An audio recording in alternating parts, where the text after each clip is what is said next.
Assalamualaikum warahmatullahi wabarakatuh. Jumpa kembali dengan Banyuwangi Official. Dan kali ini kita mau nonton lagi video yang masih viral tentang pembunuhan Vina Cirebon, teman-teman ya.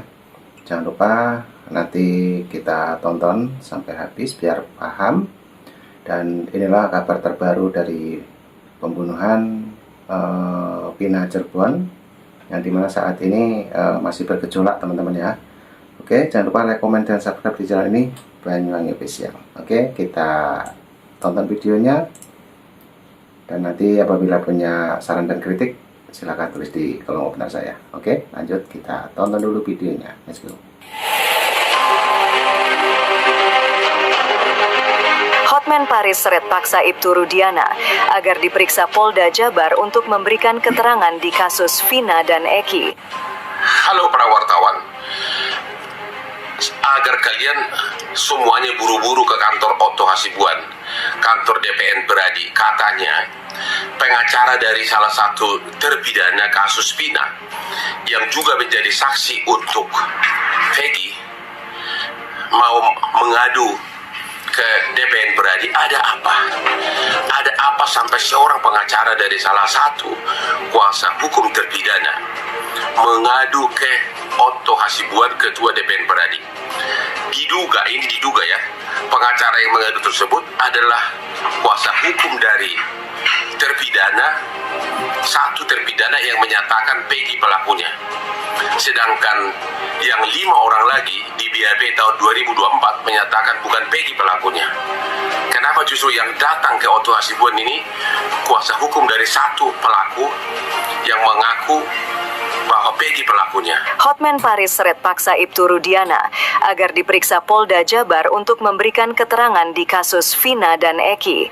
Tak cuma cueki Hotman Paris, terkuak komunikasi terakhir ayah Eki, Ibtu Rudiana, dengan keluarga Vina. Kasus kematian tragis Vina dan Eki di Cirebon kembali mencuat dalam 3 minggu terakhir, berkat upaya keluarga Vina yang terus menuntut keadilan.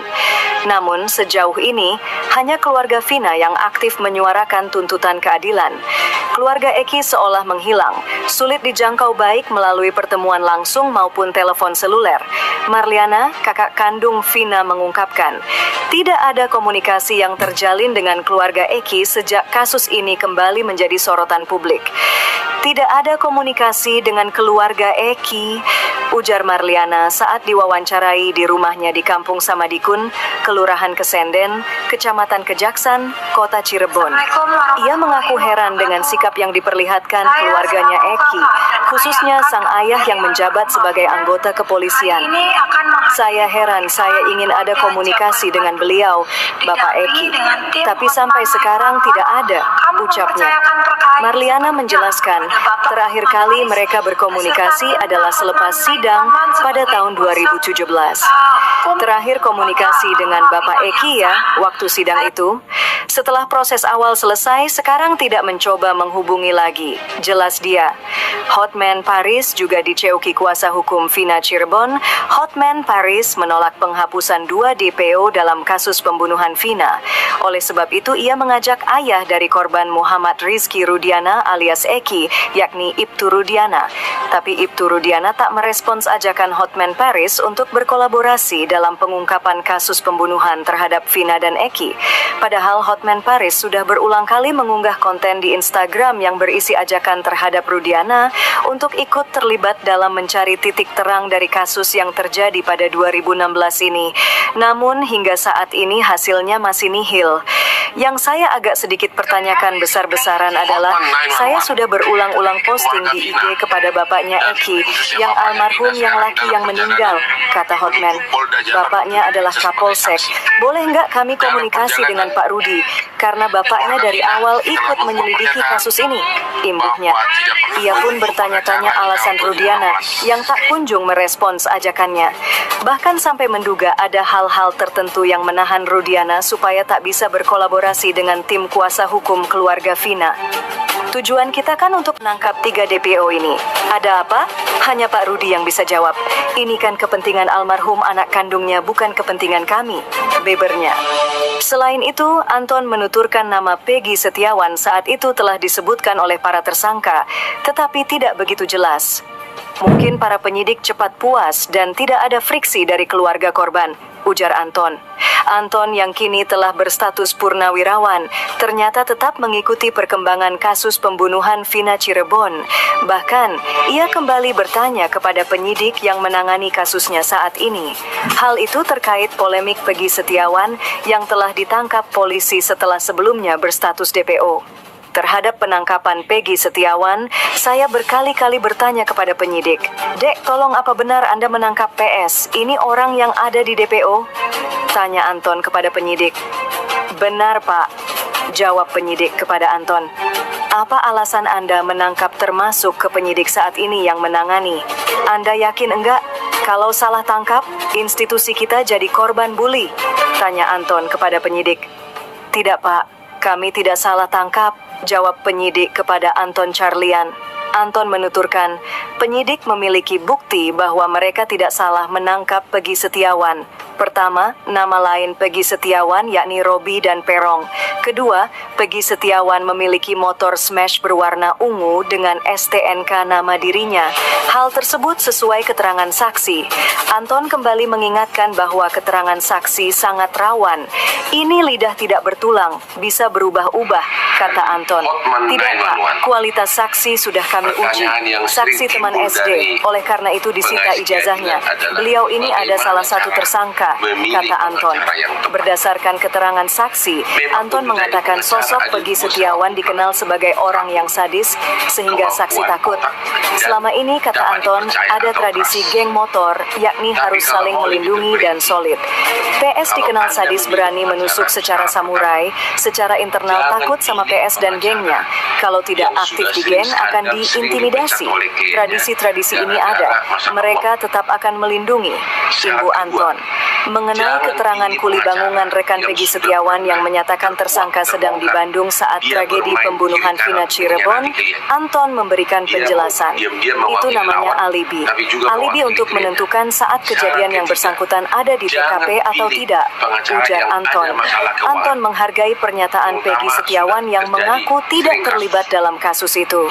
Hal itu diatur dalam undang-undang bahwa setiap tersangka memiliki hak ingkar tetapi harus disertakan bukti-bukti.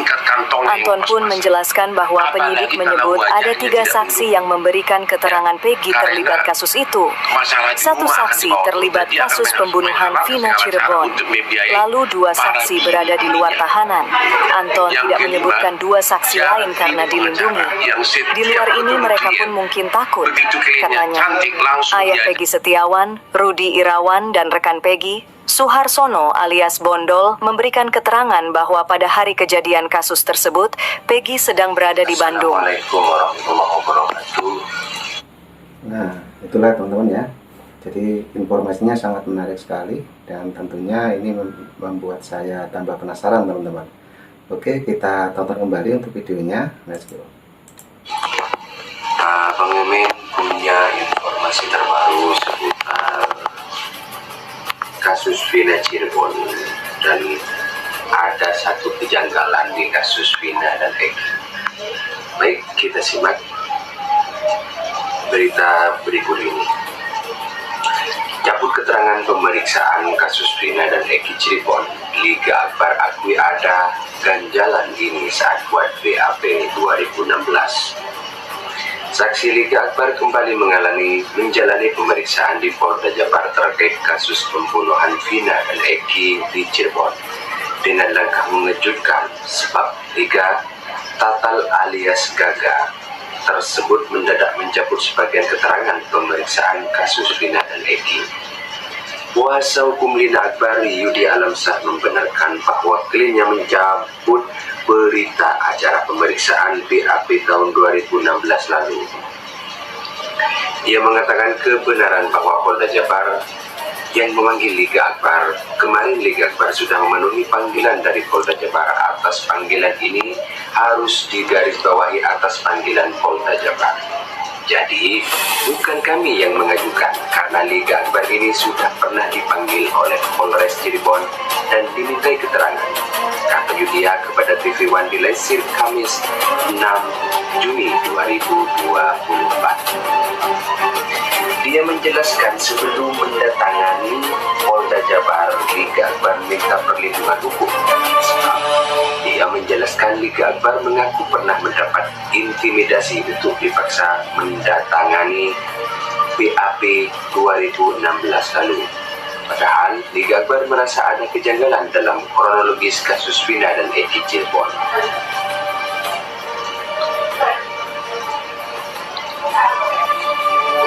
Liga Akbar ini mendatangani kami meminta untuk didampingi dan perlindungan hukum karena yang bersangkutan ini merasa ada kejanggalan karena pada saat pemeriksaan 2016 itu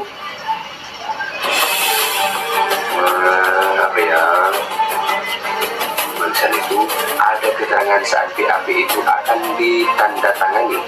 Liga Akbar ini sempat menolak beberapa kali karena tidak sesuai dengan fakta hukumnya, kronologisnya, jelasnya. Selain itu, Yudia menerangkan bahwa saat ini Liga Akbar telah mengungkap kronologis peristiwa tewasnya Vina dan Eki. Pada saat itu, Liga Akbar tidak bisa menolak dengan dasar yang disampaikan oleh penyidik, sehingga dengan berat hati Liga Akbar ini mendatangani BAP tersebut. Nah, inilah titik pencabutan ini kita titik beratkan di situ, karena ini akan mengubah suatu kronologis peristiwa. Dia melanjutkan, Liga Akbar mengungkap peristiwa sebelum kejadian tersebut berdampingan dengan korban Vina dan Eki. Pada saat terakhir, Liga Akbar itu bertemu dengan Eki dan Vina setelah maghrib. Mereka berdua pamitan untuk acara klub musyawarah klub katanya. Nah, dari kronologis itu terputus, lalu dibuatlah alur cerita seakan jam itu arah Liga, Eki dan Vina jalan menggunakan sepeda. Di sana ada kejadian pelemparan batu tentunya. Padahal Yudia menekankan Liga Akbar tidak bersama Vina dan Eki saat kejadian tersebut. Ia menuturkan saat 2016 tersebut Liga Akbar hanya berhadapan dengan satu penyidik yang mana langsung minta agar tanda tangan BAP. Ya, itu kan spontanitas pada saat pemeriksaan. Nah, di situ di ruangan situ cuma ada dua orang. Ada dua orang yang informasinya yang saya terima yaitu Liga Akbar dan penyidik. Makanya penambahan alur cerita itu, alur kronologis itu tidak lain karena dari penyidik sendiri meminta untuk itu ditandatangani walaupun Liga Akbar sudah beberapa kali menolak. Terima kasih. Nah, oke teman-teman, videonya sudah habis dan itulah sedikit cerita dari kasus Vina Cirebon ini. Jadi mudah-mudahan kasusnya tepat terselesaikan, dan mungkin teman-teman punya pendapat ataupun saran silahkan tulis di kolom komentar saya. Oke, cukup itu dulu yang kita tonton. Nanti juga ada video lagi, tunggu saja tetap di Banyuwangi Official. Oke, terima kasih semuanya. Assalamualaikum warahmatullahi wabarakatuh. Sampai jumpa. Thank you.